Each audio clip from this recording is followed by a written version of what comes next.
दोस्तों नमस्कार, स्वागत है आप सभी का एस्पिरेंट यूट्यूब चैनल पर।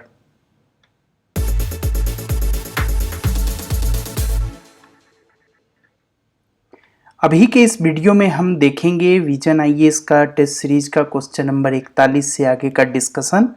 तो 41 नंबर क्वेश्चन क्या है, इसमें है which of the following part of constitution is are non justiciable. संविधान का वो कौन सा भाग है जो कोर्ट ऑफ लॉ में जो है वो नॉन जस्टिसिएबल है, मतलब जिसके प्रवर्तन के लिए आप न्यायालय को अप्रोच नहीं कर सकते हैं। तो आप अगर गौर से देखेंगे तो फंडामेंटल राइट को लेकर के अनुच्छेद 32 स्पेसिफिकली कहता है कि अगर आपके फंडामेंटल राइट का वायलेशन होता है तो आप कोर्ट जा सकते हैं और सीधा सुप्रीम कोर्ट तक जा सकते हैं। तो पहला तो नहीं होगा। वहीं फंडामेंटल ड्यूटी की अगर हम बात करें तो हम पीछे के भी क्वेश्चन में देख चुके हैं कि हालांकि जो कमिटी से रिकमेंड की उसने तो कहा था कि इसे आप इन्फोर्सेबल बनाओ, लेकिन हमारी जो सरकार थे, विधि निर्माता थे, उन्होंने इसे प्रवर्तनीय नहीं बनाया, तो ये जस्टिसिएबल नहीं है। ठीक है, तो इसमें ये इसका आंसर दूसरा होगा। तीसरा, डीपीएसपी भी जो है वो जस्टिसिएबल नहीं है, मतलब इसके इन्फोर्समेंट के लिए आप न्यायालय में नहीं जा सकते। लेकिन यहाँ ध्यान रखने वाली बात यह है कि अनुच्छेद 37 जो डीपीएसपी का है वो क्लियरली कहता है कि ये प्रिंसिपल गवर्नेंस की दृष्टि से, कंट्री के शासन की दृष्टि से बहुत फंडामेंटल हैं, मूल प्रकृति के हैं, और इसीलिए इनके इम्प्लीमेंटेशन के लिए बेशक कोई संवैधानिक बाध्यता न हो सरकार पर, लेकिन एक मोरल ऑब्लिगेशन जरूर होती है। वहीं 42 नंबर प्रश्न की अगर हम बात करें, who among the following describes directive principle of state policy as the moral prospects for the authorities of the state. तो ये दरअसल बी एन राव साहब का कथन था। बी एन राव साहब कॉन्स्टिट्यूशनल एडवाइजर भी थे कॉन्स्टिट्यूएंट असेंबली यानी संविधान सभा के। वहीं एल एम सिंघवी की अगर हम बात करें तो इन्होंने कहा था कि डीपीएसपी एक लाइफ गिविंग प्रोविजन है कॉन्स्टिट्यूशन का। वहीं अगर हम टीटी कृष्णचारी की बात करें तो उन्होंने डीपीएसपी को ए वेरिटेबल डस्टबिन ऑफ सेंटिमेंट्स कहा था। और अगर हम दोस्तों बात करें के संथानम की तो इन्होंने इसे कहा था कि ये डीपीएसपी कॉन्स्टिट्यूशनल कॉन्फ्लिक्ट को बढ़ावा देगा, और वो कॉन्फ्लिक्ट सेंटर स्टेट के बीच होगा, वो कॉन्फ्लिक्ट प्रेसिडेंट और प्राइम मिनिस्टर के बीच होगा तथा गवर्नर और सीएम के बीच होगा। तो ये अलग अलग कथन है लोगों का, जो अगर याद रहे तो आपके लिए बेहतर होगा। The government of India can grant certificate of naturalization to a person. सरकार किसे सर्टिफिकेट ऑफ नेचुरलाइजेशन जो है वो दे सकती है नागरिकता को लिए, तो वो ही is a citizen of any country and undertakes to renounce the citizenship of that country. एकदम सही बात है, चूंकि हमारे देश में ऐसा कानून है, संविधान कहता है कि कोई भी व्यक्ति अगर भारत की नागरिकता रखता है तो विश्व में किसी अन्य दूसरे देश की नागरिकता नहीं रख सकता। तो इस परिस्थिति में कोई विदेशी व्यक्ति अगर हमारे यहाँ का नागरिक नेचुरलाइजेशन के द्वारा बनना चाहता है तो उसे इस बात को समझना होगा, अंडरस्टैंड करना होगा कि जैसे ही हम भारत की नागरिकता लेंगे हमें दूसरे कंट्री की जो नागरिकता है उसे रिनाउंस करना पड़ेगा।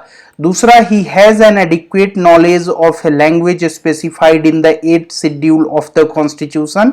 हाँ, ये बात बिल्कुल सही है। 8वीं अनुसूची में जिस 22 भाषा का जिक्र है उसमें से किसी एक लैंग्वेज का उसे जानकारी हो। और तीसरा है, he has resided in India continuously for the last 7 years। यहाँ ये 7 वाला टर्म गलत होगा, क्योंकि दोस्तों टोटल 14 साल का एक फ्रेम है नेचुरलाइजेशन के लिए, जिस टोटल 14 साल में से 11 वर्ष वो भारत में रहे और लास्ट का जो 12 महीना है उसमें वो कंटिन्यूअसली भारत में होना चाहिए। ठीक है, तो इस टाइम फ्रेम को आप ऐसे ही बाकी चीजों के लिए भी ड्रॉ कर लीजिएगा, बेहतर होगा। सीए के केस में मैं बात कर रहा हूं, 14 साल का पूरा टाइम फ्रेम है जिसमें 11 वर्ष उसका भारत में रहना जरूरी है। ठीक है, मान लो 6 महीना के लिए चला गया था, ऐसे हटा के अगर देखें तो 14 साल में 11 साल रहना जरूरी है और लास्ट का 12 महीना कॉन्टिन्यूअसली उसे भारत में होना जरूरी है। 44 नंबर प्रश्न है द कैग यानी controller and auditor general of India can perform the audit of accounts of which of the following bodies. तो प्रश्न पूछ रहा है कि अनुच्छेद 148 में जो controller and auditor general of India का जिक्र है वो इसमें से किसका ऑडिट कर सकते हैं। तो दोस्तों इसको ध्यान रखिएगा कि ऑडिट जो मतलब हो गई ना वो यूनियन गवर्नमेंट की और स्टेट गवर्नमेंट की, ये तो कैग करेगी ही करेगी। तो कैग इस प्रकार से अलग अलग कॉरपोरेशन का या निकाय का 3 तरह का ऑडिट करती है। वो कुछ कॉरपोरेशन जो है उसका एक तरह से कहिए टोटल मतलब उसको कंप्लीट ऑडिट करती है, जैसे आप कहिए स्टेट का या सेंटर का। वहीं अगर हम देखें उसके बाद तो कुछ ऐसी कॉरपोरेशन है जैसे एयर इंडिया हो गई और ओएनजीसी हो गई, वो भी टोटली की टोटली कैग के द्वारा ऑडिट की जाती है। तो इस केस में यूनियन गवर्नमेंट भी ठीक होगा और एयर इंडिया भी ठीक होगा। वहीं कुछ ऐसी बॉडी होती है जिसका सप्लीमेंट्री ऑडिट ही केवल कैग करता है, ठीक है, जैसे कि सेंट्रल वेयर हाउसिंग का मतलब ऑडिट अगर हो गया, ठीक है, ये प्राइमरली अपना ऑडिट किसी प्राइवेट फाइनेंस मतलब फॉर्म से कराएंगी, लेकिन इसका सप्लीमेंट्री ऑडिट कैग करेगा।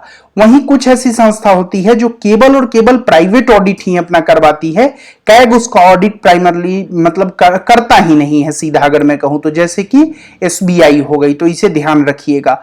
वहीं तीसरा जो ऑप्शन है ना स्टेट कोऑपरेटिव सोसाइटी, इसका ऑडिट कौन करेगा, ये प्रोविजन स्टेट लेजिस्लेटिव असेंबली बनाएगी, ठीक है, इसे आप ध्यान रखिएगा।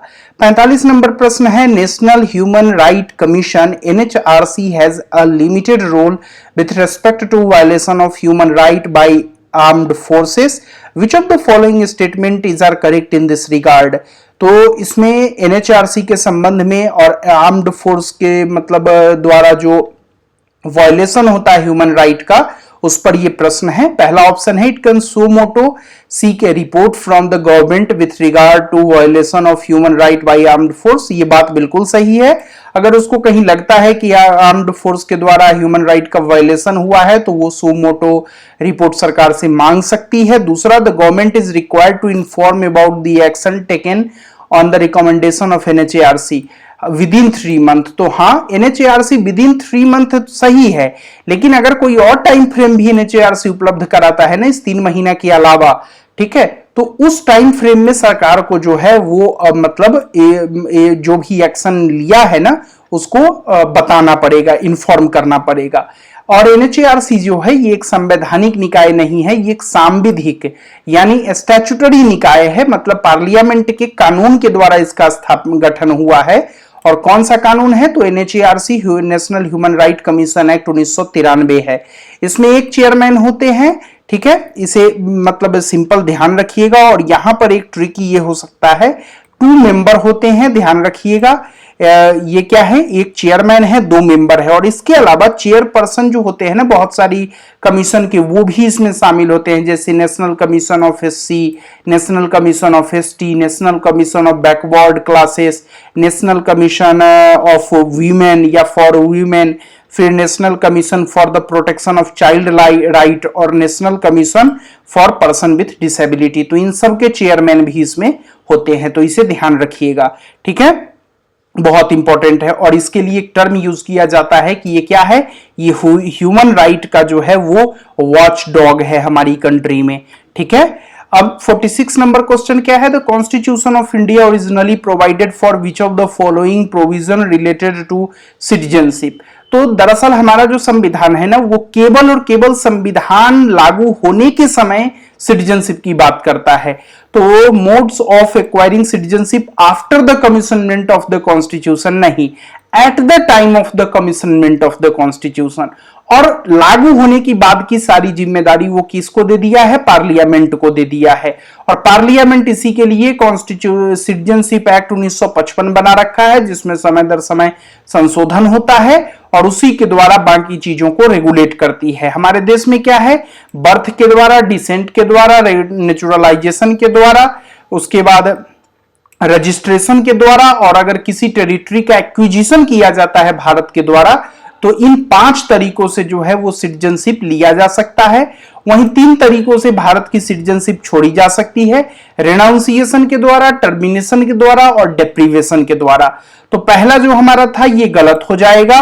दूसरा क्या है option, procedure describing the registration of person of Indian origin residing outside India, ये बिल्कुल सही बात है। ठीक है, तीसरा क्या है, mechanism of granting citizenship right to person migrated from Pakistan to India, ये बात बिल्कुल सही है। जो लोग पाकिस्तान से भारत आए थे या फिर जो भारत से पाकिस्तान गए फिर वापस आ गए, इन सब का डिस्कशन होता है कॉन्स्टिट्यूशन में, लेकिन at the time of the commencement of constitution होता है। उसके बाद नागरिकता की स्थिति की जिम्मेदारी किसकी संविधान ने दे दी है, संसद को दे दी है। 47 नंबर प्रश्न क्या है, which of the following directive principle were added through constitutional amendment act.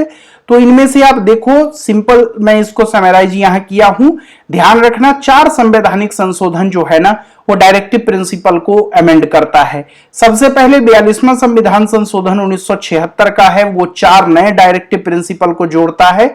Article 39 को जोड़ता है, आर्टिकल 39A को जोड़ता है। उसके बाद अगर हम बताएं तो सिंपल सोचो ना, आर्टिकल 39 में क्या है, तो opportunity for the healthy development of children है, ये वाली बात वो जोड़ा। फिर 39A में उसने क्या जोड़ा, तो इक्वल जस्टिस और free legal aid to poor की बात को जोड़ा। फिर 43A की अगर हम बात करें तो हमने पढ़ा भी था कि वर्कर का जो है वो मैनेजमेंट में, कंपनी के मैनेजमेंट में जो है, इंडिया इंडस्ट्री के मैनेजमेंट में पार्टिसिपेशन से संबंधित है। और 48A जो है वो किससे संबंधित है, वाइल्ड लाइफ और इन्वायरमेंट से संबंधित है। तो ये 4 अनुच्छेद जो है डायरेक्टिव प्रिंसिपल, ये 42वें संविधान संशोधन 1976 के द्वारा जोड़े गए। वहीं 44वां संविधान संशोधन 1978 का जो है, ये एक डीपीएसपी 38 नंबर जो डीपी आर्टिकल है हमारा, उसको मतलब अमेंड करता है। और हम पहले भी 38BC देख चुके हैं। तो 38 नंबर का संबंध किससे है, तो ये स्टेट को कहता है कि जो इनइक्वलिटी है ना, इनकम का, स्टेटस का, फैसिलिटी का और अपॉर्चुनिटी का, उसको आप मिनिमाइज करो। ठीक है, तो उससे संबंधित है। तो दूसरा कौन सा है, 44वां संविधान संशोधन।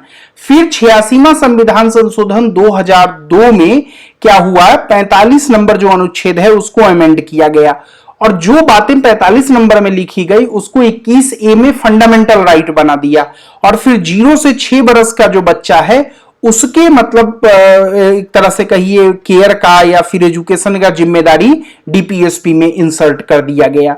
ठीक है, फिर 57वां कॉन्स्टिट्यूशन संविधान संशोधन होता है 2011 में, जिसमें अनुच्छेद 43B जोड़ा जाता है। और इसका संबंध किससे है, तो कोऑपरेटिव सोसाइटी से संबंधित है। ठीक है, कि मतलब इसका कैसे कंट्रोल होगा या मैनेजमेंट होगा या फॉर्मेशन होगा, इसको इनकरेज करने के लिए है। तो इसको ध्यान रखिएगा। 4 संविधान संशोधन डीपीएसपी में संशोधन करता है, 42वां, 44वां, 86वां और 97वां। तो अब आइए प्रश्न पर, to promote equal justice and to provide free legal aid to poor, एकदम सही बात है। 39A को जोड़ा गया है 42वें संविधान संशोधन के द्वारा।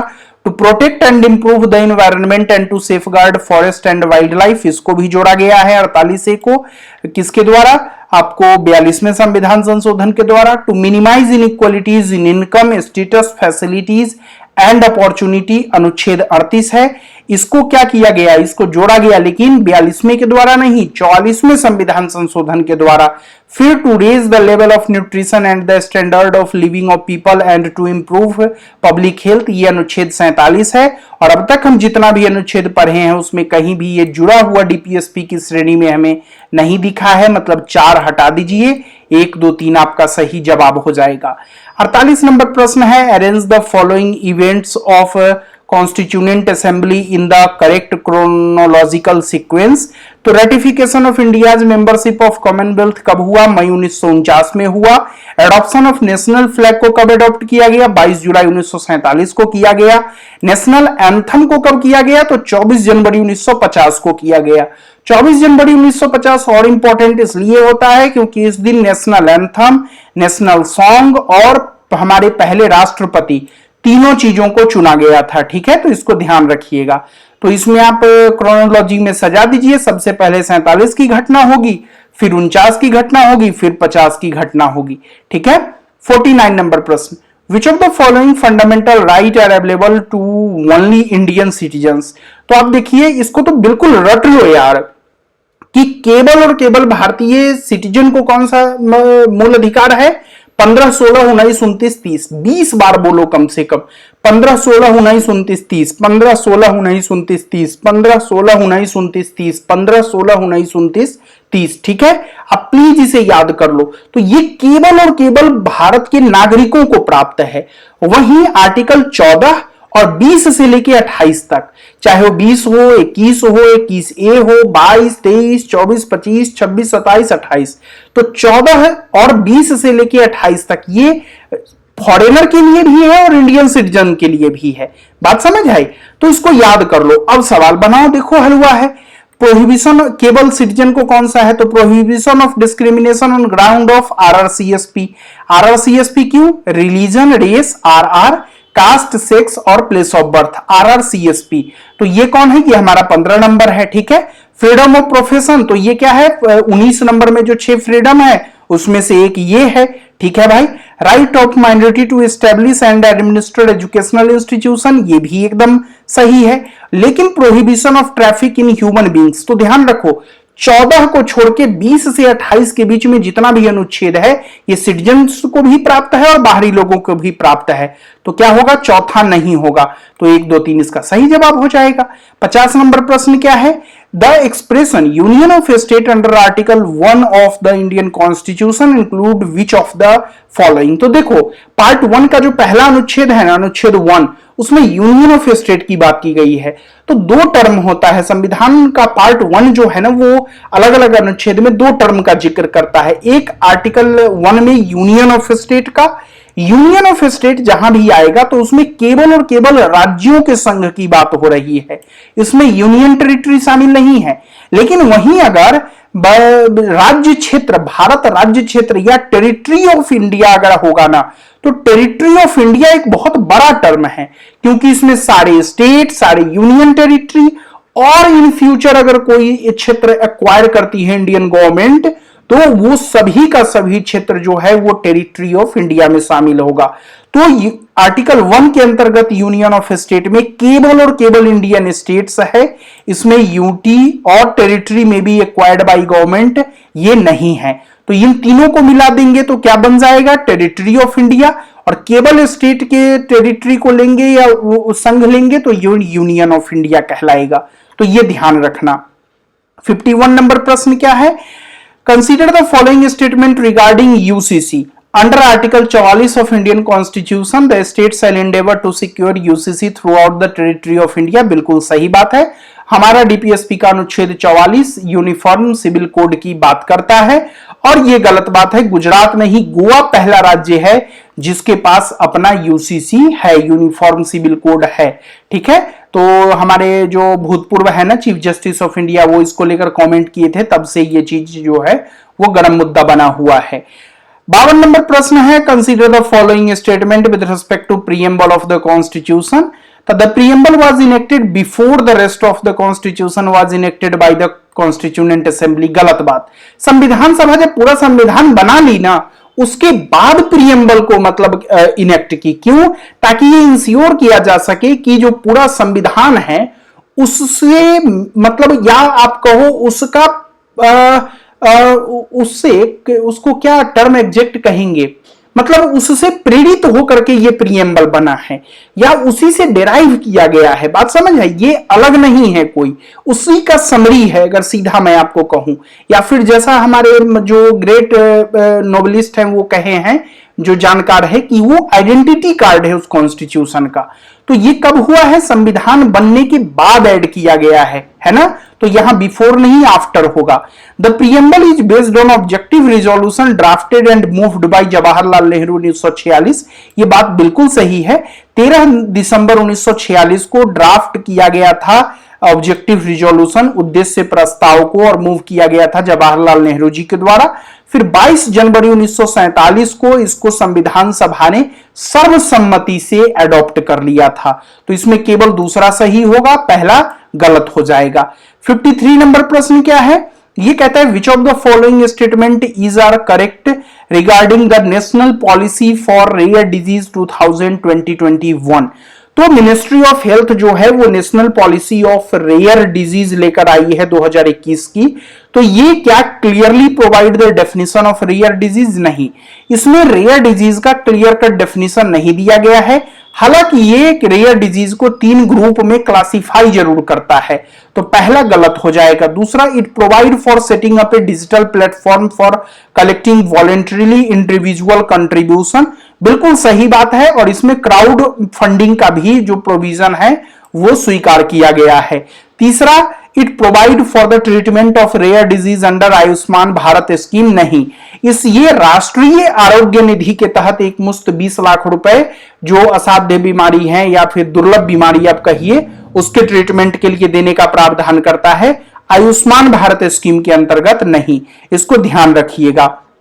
इसके अलावा ये एक नेशनल हॉस्पिटल बेस्ड रजिस्ट्री भी रेयर डिजीज का मेंटेन करने का बात करता है और अर्ली स्क्रीनिंग एंड प्रिवेंशन का बात करता है 2 स्तर पर, एक डिस्ट्रिक्ट लेवल पर और एक हेल्थ एंड वेलनेस सेंटर के स्तर पर। ठीक है, मैं उम्मीद करता हूं कि आपका यहां एकदम ये क्लियर है।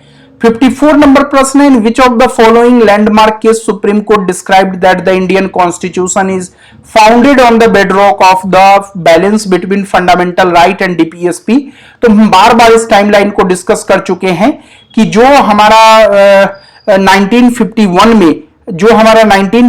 में जो केस हुआ था उसमें क्या हुआ। और सबसे पहले तो आप सोचो ना, इस केस का नाम क्या था? चंपक दोराई राजन केस था। तो 1951 को इस केस में सिंपल सीधा बात सुप्रीम कोर्ट ने कहा था कि फंडामेंटल राइट सैक्रोसेंट है, आप इसको छू भी नहीं सकते, ये डीपीएसपी से बहुत ज्यादा सुपीरियर है। फिर 1967 में गोलकनाथ केस होता है और उसमें कहता है मतलब सुप्रीम कोर्ट की नहीं यार, तुम फंडामेंटल राइट में कोई चेंज नहीं कर सकते हो डीपीएसपी को लागू करने के लिए। फिर केशवानंदा भारती केस 1973 का होता है और उसमें क्या करती है, पार्लियामेंट जो है चूंकि उसके पहले संविधान संशोधन लेकर के आ जाती है और बहुत ही ज्यादा आर्बिट्री तरीके से ओवरराइड करने का प्रयास करती है फंडामेंटल राइट को। तो सुप्रीम कोर्ट कहता है कि देखो तुम तुम जो है ना चेंज कर सकते हो फंडामेंटल राइट को, तुम इसमें अमेंड भी कर सकते हो, लेकिन तुम जो मतलब अंडरमाइन मत करो यार इसको, तुम मतलब अब डीपीएसपी लागू करने के लिए इसको एकदम बेकार मत साबित कर दो, है ना। तो इसमें रीजनेबल चेंज करो जहां तक बेसिक स्ट्रक्चर का हनन नहीं होता है।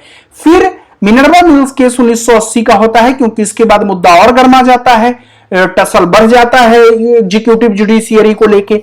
फिर मिनर्वा मिल्स केस 1980 में सुप्रीम कोर्ट ये कहता है कि नहीं, ऐसा है कि बाकी जो कुछ प्रोविजंस थे उसको हटा देता है रिसेंट अमेंडमेंट का और कहता है कि कुछ डीपीएसपी के लिए आप 14 और 19 को ओवरराइड कर सकते हैं, ठीक है, लेकिन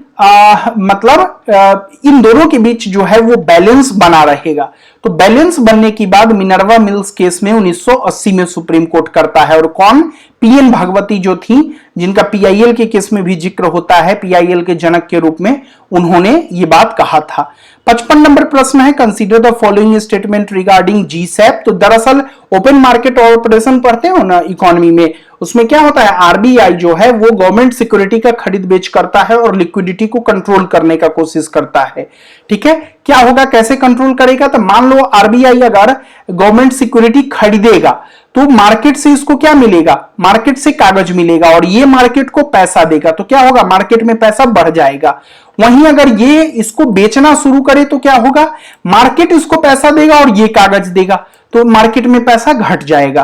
तो अब तक क्या होता था, ओएमओ के अंतर्गत, ओपन मार्केट ऑपरेशन के अंतर्गत आरबीआई इसका कोई लक्ष्य नहीं निर्धारित करती थी, हमको ये करना है, इतना करना है, इतने दिन में करना है।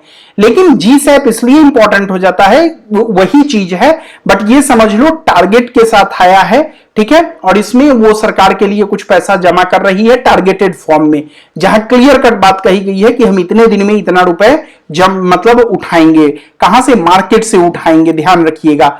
RBI purchase security directly from market, तो मार्केट से क्या करेगा, सिक्योरिटी लेगा, मार्केट को पैसा मिलेगा। ठीक है, तो मार्केट को पैसा मिलेगा तो इससे क्या बेनिफिट होगा, जो अभी मान लो थोड़ा बहुत हमारे इकोनॉमी में जो इन्वेस्टमेंट वगैरह को लेके थोड़ा डाउन फेज चल रहा है, उसके लिए पैसा आसानी से मिल पाएगा।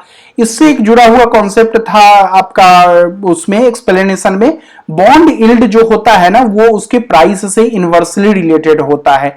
मतलब प्राइस अगर बॉन्ड का बढ़ेगा तो यील्ड घटेगा और प्राइस घटेगा तो यील्ड बढ़ेगा। ठीक है, अभी इतना ही करते हैं, आगे बढ़ते हैं फिर। 56 विच of the following statement regarding the state public service commission not correct. तो देखो the member of state public service commission is appointed by governor, बिल्कुल सही है, और इन्हें रिमूव कौन करता है, प्रेसिडेंट ऑफ इंडिया रिमूव करता है। A retired member of state public service commission is eligible for appointment as the chairman of UPSC, ये बात भी बिल्कुल सही है। Permission pension of chairman and the member of commission is charged upon consolidated fund of India. क्यों भाई, जब वो एसपीएससी का मेंबर है तो कहां चार्ज होगा, कंसोलिडेटेड फंड ऑफ स्टेट पर चार्ज होगा उनका पेंशन। चौथा क्या है, तो ये तीसरा गलत हो जाएगा, यही हमारा आंसर है। चौथा, recommendation made to the government are advisory in nature, ये बात बिल्कुल सही है। 57 नंबर प्रश्न क्या है, which of the following provision can be amended bye a special majority of parliament without the consent of state. तो विदाउट कंसेंट का मतलब है कि फेडरल फीचर तो वो नहीं ही होना चाहिए। इसमें इलेक्शन ऑफ प्रेसिडेंट की अगर हम बात करें तो ये फेडरल फीचर को इंपैक्ट करेगा, तो इसके लिए क्या होगा, सिंपल और सिंपल सोचो, इसके लिए स्टेट की जो है वो रेटिफिकेशन जरूरी हो जाएगी, तो चौथा हमारा एलिमिनेट हो गया।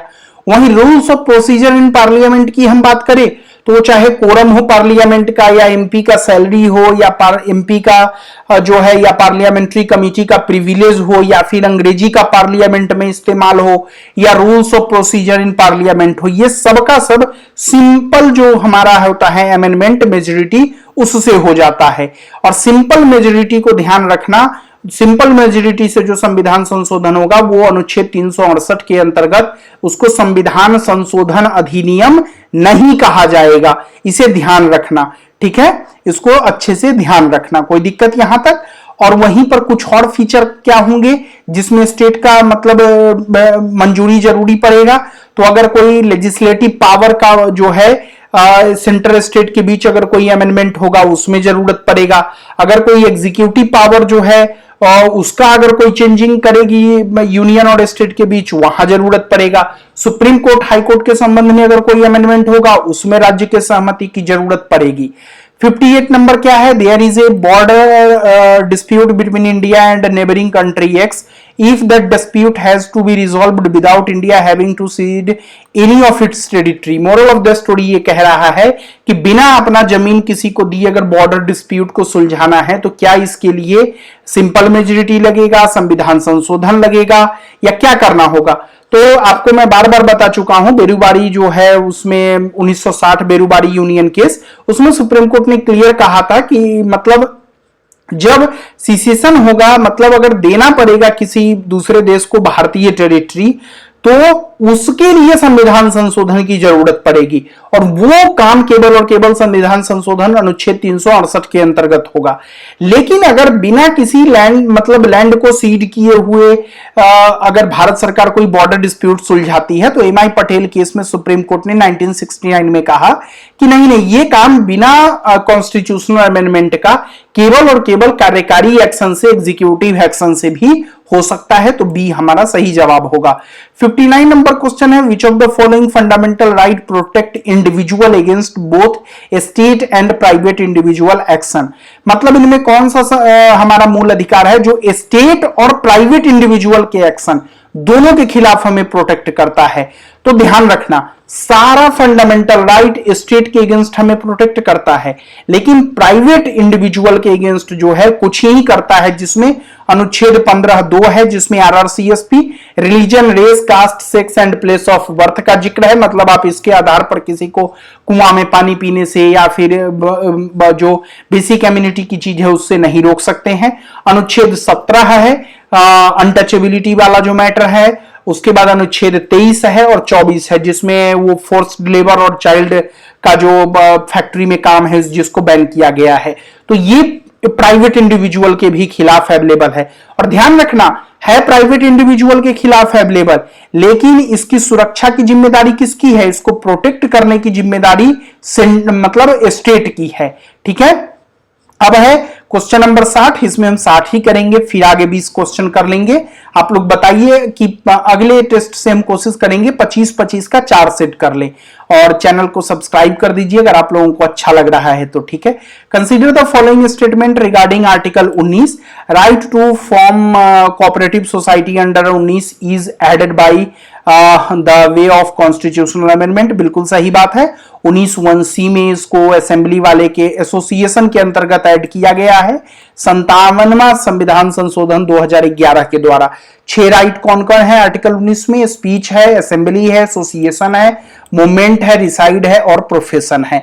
दूसरा क्या है? Right under this article are not available to legal person like company.